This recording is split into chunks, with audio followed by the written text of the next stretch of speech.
Every so often, you need to step back and take an assessment of where you've been and where you're going. This is the 100th episode of the podcast, so I figured now is a good time to take a one-episode break from the normal content to give you the backstory of how the show came about and how it works. Learn more about Everything Everywhere Daily on this episode of Everything Everywhere Daily.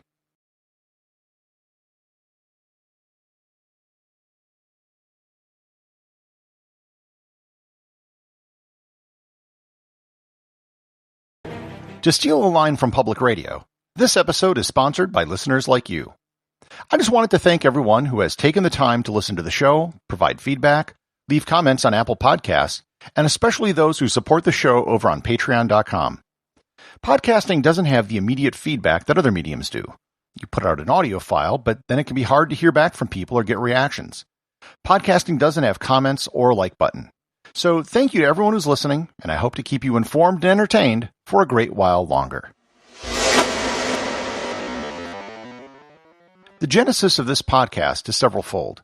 I began working on the internet back in 1994 when no one knew what they were doing and the online future looked very bright.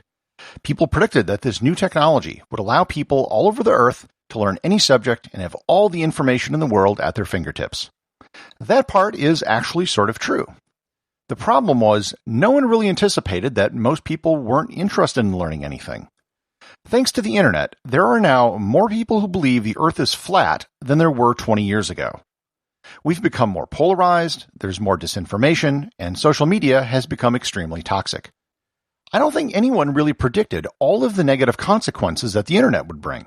I certainly don't remember anyone predicting it. So in part, this show is an attempt to provide something which can better people. There are plenty of podcasts that will tell you how to become richer, or thinner, or better looking. I figured there was a space for something that could just help people learn something new about the world every single day. As many of you probably know, I sold my house back in 2007 to travel around the world. This was before social media was a big deal, before there were things such as YouTube stars, and before the term influencer was coined. I didn't travel to take selfies. Rather, I traveled because I loved learning. I was the kid growing up who would read the encyclopedia from cover to cover. Today, I can still get lost for hours reading things online and going off on tangents, a skill which is now actually very valuable for a podcast like this. When I started traveling, my goal was to do a video podcast giving the backstory about the places I visited. I wanted to talk about the history, geography, geology, culture, and everything else that people might not know about the places I visited. Video cameras in 2007 were not great. You still had to get cameras with tape in them back then. The first iPhone had been launched technically, but you couldn't really use it for video like you can now. I produced a few videos, some of which are still online, but soon gave up after spending several days on an island in Fiji trying to import video from tapes onto my laptop. Fast forward over a decade to 2 years ago. I'm still traveling around the world. My primary business is a travel website and doing travel photography. I came up with the idea of reviving my plan from back in 2007, but this time in the form of a podcast. The plan was to do a weekly show about random subjects each episode. My first episode was going to be explaining how the Mona Lisa became the most famous painting in the world. I read several books on the subject, watched several documentaries. I read biographies of Leonardo da Vinci. My notes for the show kept growing, and I realized that I was going to have a show that was over 2 hours long. Some people like Dan Carlin can get away with doing extremely long shows. I'm not sure most podcasters can. I'm not sure I wanted to. As the research swelled, the podcast just got put off, even though I had the artwork, the show music, and everything else ready to go. In March 2020, as all of you are very well aware, the coronavirus began to take a serious toll, and everything started shutting down. For people in the travel industry, it was devastating. This multi-trillion-dollar global industry vanished within weeks. Consumers weren't traveling or spending money on travel. Companies weren't marketing or advertising. They were just trying to stay alive. I'll be honest, it devastated my business. My income dropped about 95%. I began to think of what I could do. One of my first thoughts was reviving the podcast. However, this time I took it in a different direction. Instead of doing really long shows on a single subject, I thought about doing the exact opposite, doing frequent short shows on a variety of subjects. When I pitched the idea to several of my podcasting friends, the response was pretty much universal. They all said, "That is going to be a lot of work." Well, sure. But to be honest, not that much more than working on really long shows. And because I wasn't really doing anything else, because travel had pretty much dried up, I certainly had the time. I had the cover art, I had the name of the show, I had the theme music already picked out. I just needed ideas for shows. In June, I spent several days coming up with ideas for episodes. I created a list of about 125 show ideas, and I've been working off that list ever since. I keep adding to the list and taking items off after I complete shows. Sometimes in the course of researching something, I'll come up with a whole bunch of show ideas. If the themes are similar, I try to spread them out so I'm not doing similar shows back to back. The time it takes to create a show can range from 2 hours to 6 to 8 hours, depending on the topic, how long the script is, and how much research I have to do. For example, this episode that you are listening to right now was super easy because I didn't have to research anything.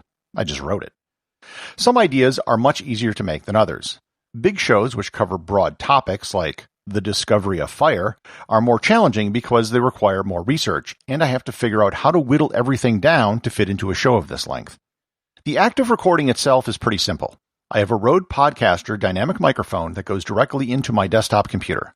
I record and edit everything in Apple GarageBand. I record in segments. I record the introduction, ads, and outro separately and in a single take. The body of the episode I record in what I call live editing. I just read the script until I flub up or I want to say something in a different way. Then I just back up to the most recent paragraph break and start again from there. I then assemble the separate parts together in GarageBand, almost like Legos, and save it as one complete file. I run the file in a program called Levelator, and then compress it to MP3, which is then how I load it up to the internet. Do I work ahead? As of right now, the answer is no. If you see an episode pop into your podcast player, I probably just finished recording it. Working ahead is the goal, but when you have to get a show out every day, producing matters more than anything else. The theme music is called Big Epic Choir and was composed and performed by Sergei Azapov. The piece is actually much longer than the short clip I use in the show, but for a short daily show, I couldn't really have long intro music because everyone would just eventually skip over it. The rights to the music, which I did purchase, came from stockmusic.net. As a special bonus for this episode only, I'll play the complete version of the song at the end of the show.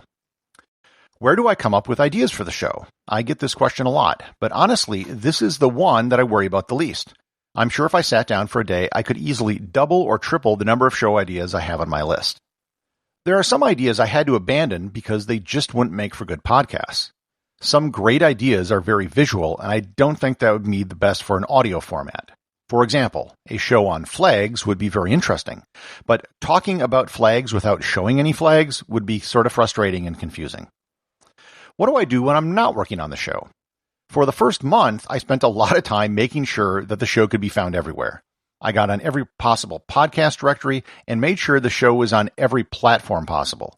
It took weeks to get approved for places like Spotify and Pandora. Now I have the challenge of marketing the show, just letting other people know that the show exists. This is a huge challenge and something I'll be doing for a long time. But I've started the process of gathering data to find out what is most effective.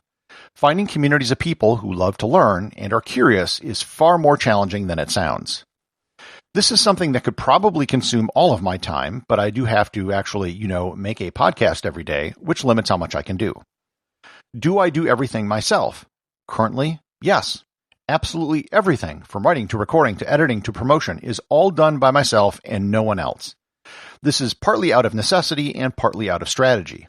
It will probably be a while before I could financially justify hiring someone else, so that does make it a solo operation for now. But I also believe that I should know how to do absolutely everything myself before I try to expand and get help. What does the future hold for the show?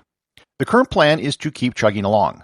However, because I've written scripts for every show, and I have audio recordings for every show, there are many ways I can repurpose it. At some point, I'll probably convert the audio into YouTube videos. That is something I'm sure I'll need help with. I'll also edit the scripts and compile them into books, which I'll probably put up on the Kindle store. I could also bundle the best episodes into a physical book made out of dead trees if I can find a publisher.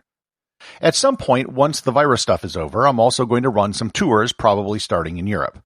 Because of the high-level contacts I have in the tourism industry and my travel experience and all the research I've done, I have some great ideas for tours that would really get people behind the scenes to see some things in places like Rome that almost no one knows about or ever gets to see. So that is how Everything Everywhere Daily works. Once I've finished this paragraph I'm speaking right now, I'll save the file, put all the parts together, upload it, and start working on episode 101.